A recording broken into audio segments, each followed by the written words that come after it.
ইনশাল্লাহ আমরা হয়তো কোনোদিন আসবো কিনা, এই দলের নেতৃত্ব দিতে পারবো কিনা, এই দল আমাদের ক্ষমতায় আসবে কিনা। কারণ স্বৈরাচারী শেখ হাসিনা তো 42 পর্যন্ত থেকে 54 পর্যন্ত তার টার্গেট ছিল যে তারা এই দেশে রাজতন্ত্র করে যাবে।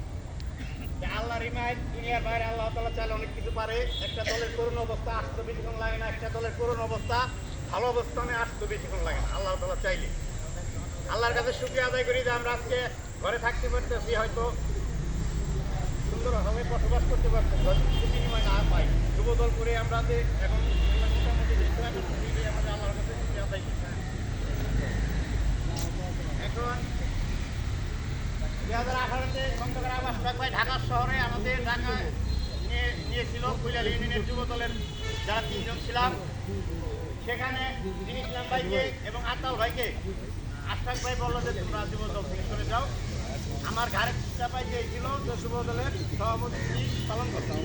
আমি ওই হিসাবে যুবদলের এই ভূমিকা পালন করে আসছি 2018 থেকে। তিনি ইসলাম ভাইয়ারা মূল দলে চলে গেল।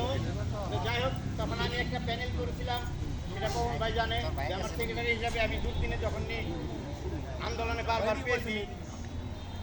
উজ্জ্বল, তারপর রুমান সাবেক ছাত্র প্রেসিডেন্ট